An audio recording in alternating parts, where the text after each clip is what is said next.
How's it going, ladies and gentlemen, and welcome back to the Dark Overwatch channel with some more From the Depths.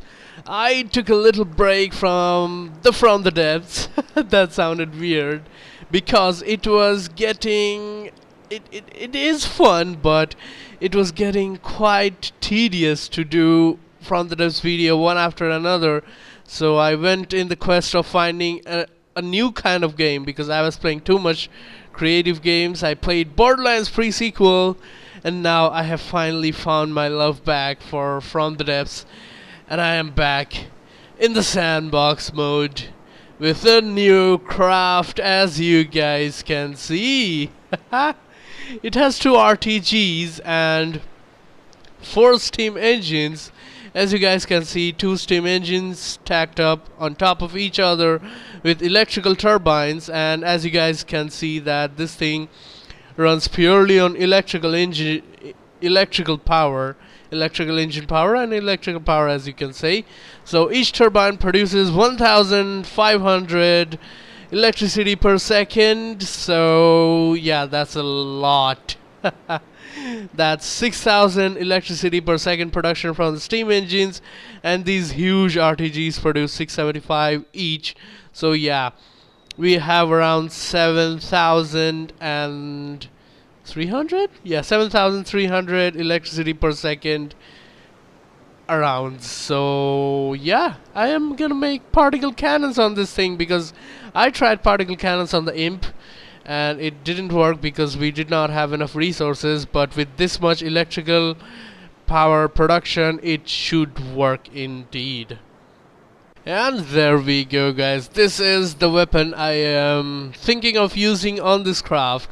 This is a pretty medium-sized particle cannon with, I think, 60 long pipes for 2 of them and 20 long pipes for 2 of them. So yeah, 69 pipes for one, 55 for one, 24 and 22 for the rest of them. And as you guys can see, this is a little bit of overclocked. It uses a lot of electrical power, but the damage is not something to laugh at. 35,000, 44,000, 15 and 14,000. That is pretty good enough for me, and I am hoping to have 2 of these here, but then these use quite a bit of electricity. Boom. That stripped that thing off. But yeah, I can afford to have 2 of them, and as you guys can see, the electricity production is good enough. Wow, look at that. So many metal beams damaged as well. So yeah, I'm happy with it. Since we have a decent amount of resources in the campaign mode, I could not resist but add another steam engine right in here, which again produces 1,500 power per second, so we could actually support another one of these particle cannons. They use a lot of electricity, but I think my craft has enough electricity generation to shoot them both. Let's try it. That was pretty good, and look at that, our electricity generation is pretty high. I guess we'll do with that, and I think I'll have 2 RTGs in here which could support the thrusters and things this thing will have. And it was mostly wood, but then the middle was mostly metal, so yeah, that is a big fat crater in that thing. Look at that, all those metal beams melted by this thing. Yep, I am redoing this craft a little, and at this stage this just looks gorgeous. I don't know why, I really don't know how I came up with this design choice, but yeah, it kinda looks amazing. I was thinking of Phoenix, but then this just came up with me. Weird, and this platform for the actual cannon absolutely looks cozy to sit in. I don't know why. I might just make that the cockpit. Yep, was not happy with the shape of that particle cannon, so I deleted it and I'm gonna rebuild the particle cannon. Looks so nice in here, I don't know why. I want this as a real life car. Wow, this looks like intestines. I am packing this thing with 95% space efficiency, I would say. Yeah, alright, I have finished making this cannon, and this one looks so much better than the last one and is most definitely more space efficient than the last one. And it's more powerful than the last one as well. So the only thing that is left now is to shoot this thing and have a look at its accuracy and whatnot. So it uses a decent amount of power, I would say, and has a decent amount of damage. We can just increase the damage a little bit, I would say.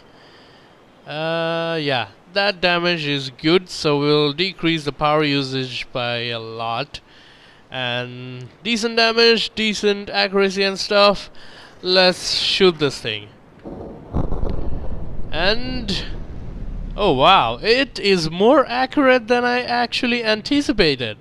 Even at this range, it can pretty nicely hit a big ship, and that is what I'm aiming for. I'm not gonna set this up so it goes for the smaller targets first.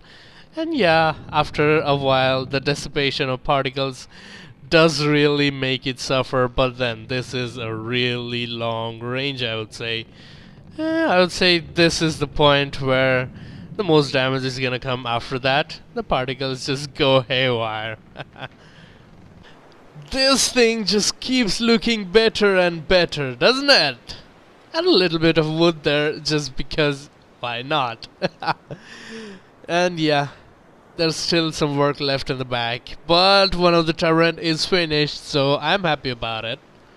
And guys, here we have a big wooden platform, temporary of course, for this thing to stay afloat so I can test the weapons without it sinking to the bottom of the ocean.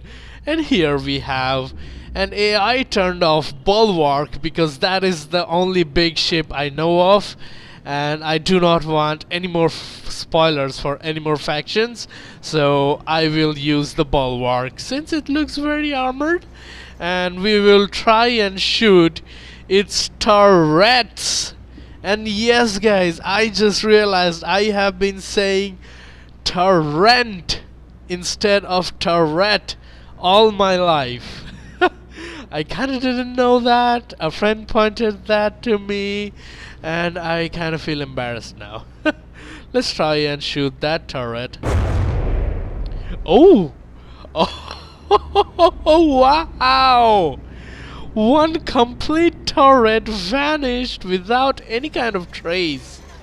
Let's shoot another turret. And another turret vanished. What? Oh my lord, what have I made? And boom! Another two turrets gone. Two turrets clean shaved. Just oh wow. So what's happening is the impact damage is so high and the actual cannon blocks are so vulnerable that the cannon blocks are getting destroyed and the actual turret block is losing contact with the rest of the blocks. So yeah, it is dying. Clean shave turret. Boom. Oh, its turret block was not there. I think it's up in here somewhere. Big hole in the bulwark. Oh.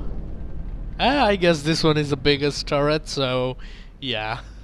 And I still might have spelled the torrent some whiles in this video, cause it's a habit, you know. I kinda have said torrent for more than 10 years of my life. That is how long I know English, and I have said it's to be a torrent, not a turret. So yeah, gotta fix that. Gotta make that a good habit. Clean shaving off turrets is really fun.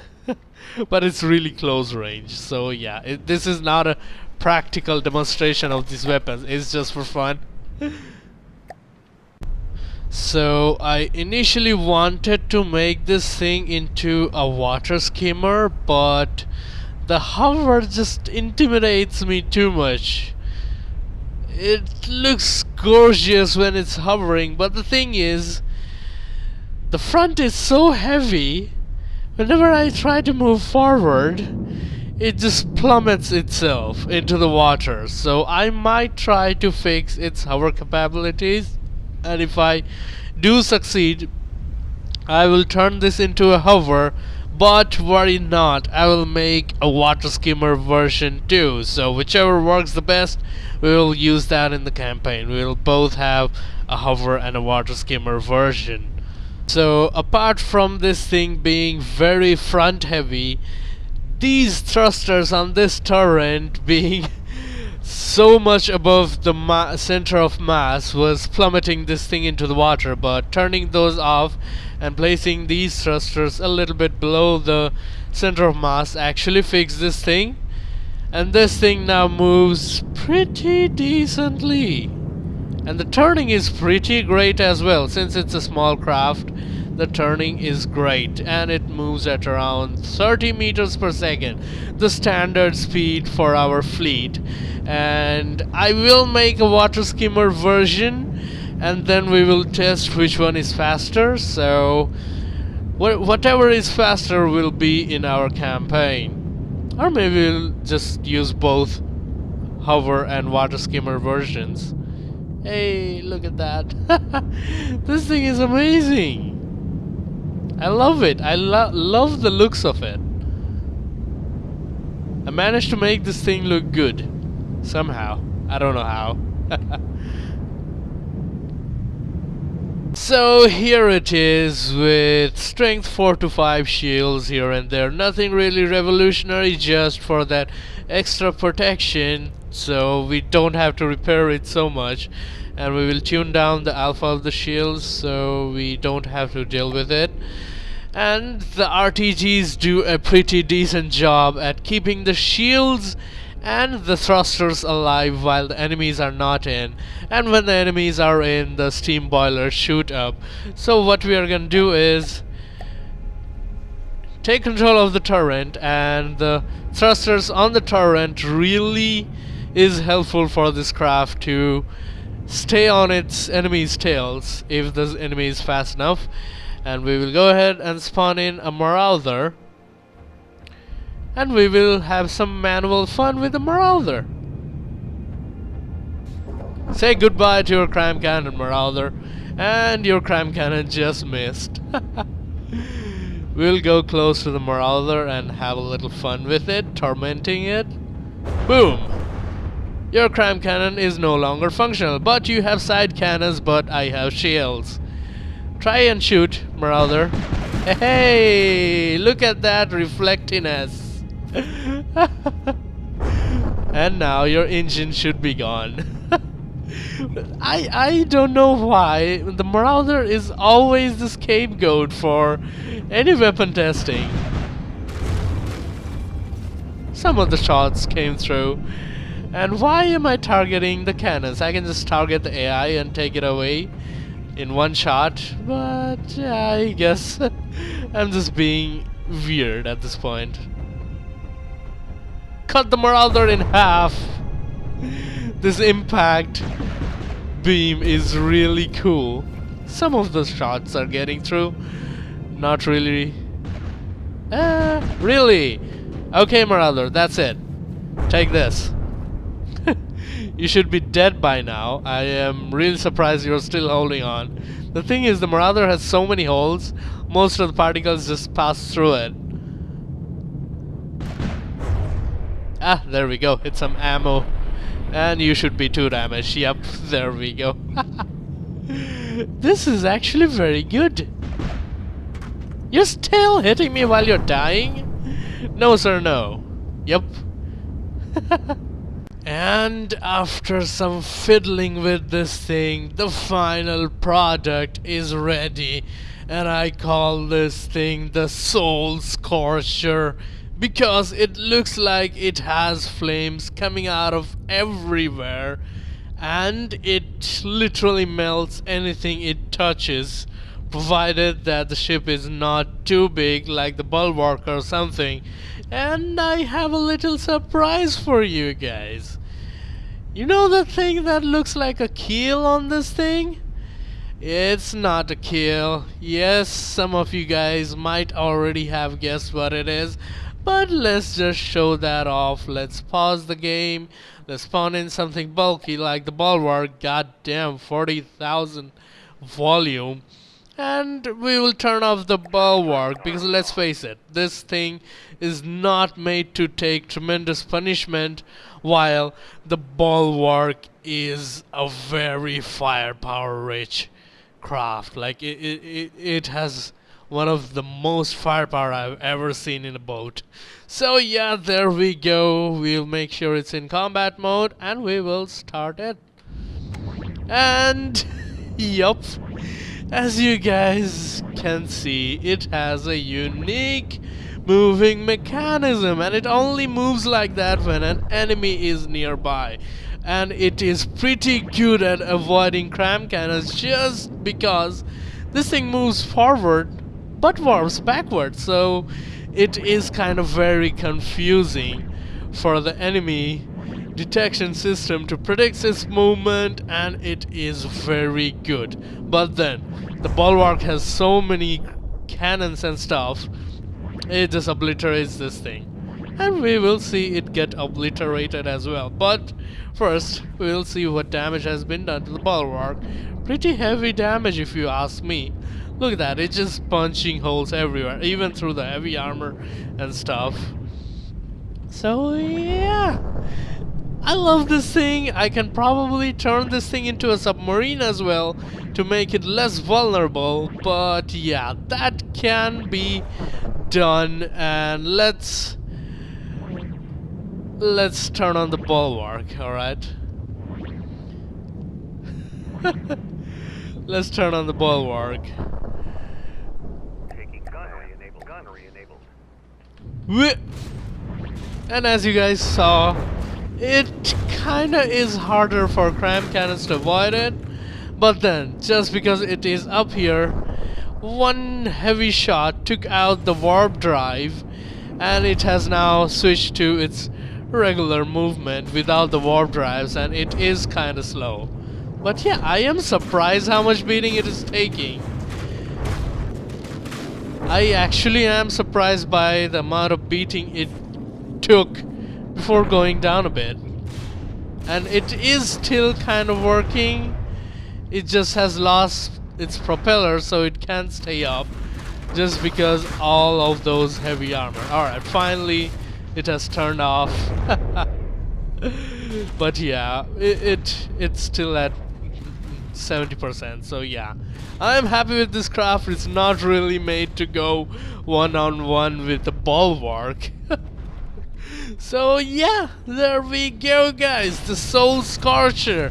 I will think about it a moment if I should convert this into a submarine or something, and if I do convert into a submarine, that will be like 5 minutes.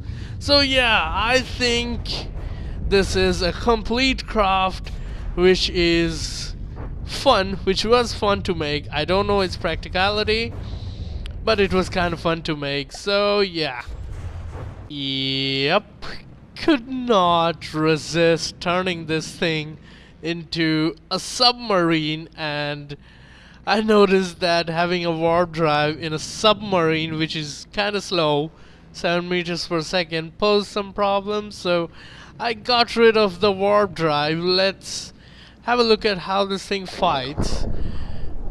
It is a little bit too far away for the inaccurate particle cannons at the moment, but I think it has already...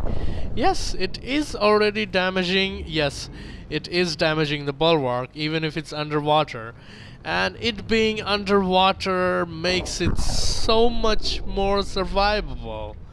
Let's look at it. Let's turn on the Bulwark. Look at that. So much more survivable. The cram cannons can't reach it. Half of the APS cannon shells just go away from the surface of the water, and look at that. So much more survivable. Yup. And the shields are doing their job, protecting it a little bit from the frags, actually. Yup. I love this thing now. It can go one-on-one with the Bulwark without damaging itself all that much, and can heavily damage the Bulwark. And what is it shooting at? Is my question. What was the Bulwark shooting at? Oh, it got hit with some cram cannons, but yeah, the heavy armor is doing its job, and probably having 2 or 3 of these will win even against a heavy craft. But I don't think they will win against the Bulwark, because yeah, it's a Bulwark. It's a Bulwark, alright. It will sink. And as you guys saw, this thing is pretty good against certain circumstances and pretty bad against other circumstances. So I showed you guys all the 3 versions of this craft: a hover with a warp drive, a water skimmer with a warp drive, and at last a submarine. And I will leave it to you guys to decide which version of that thing will be used in the final campaign mode. So yeah, it's up to you. Vote. There's probably a voting card right now in the top right corner of this video, and yeah, I think this will be the perfect time to end this episode here. Hopefully you guys enjoyed watching this video. Like this video if you liked it, and more importantly, like this video if you want more of From the Depths from this channel, and I'll be seeing you guys in the next one. Oh dear Lord.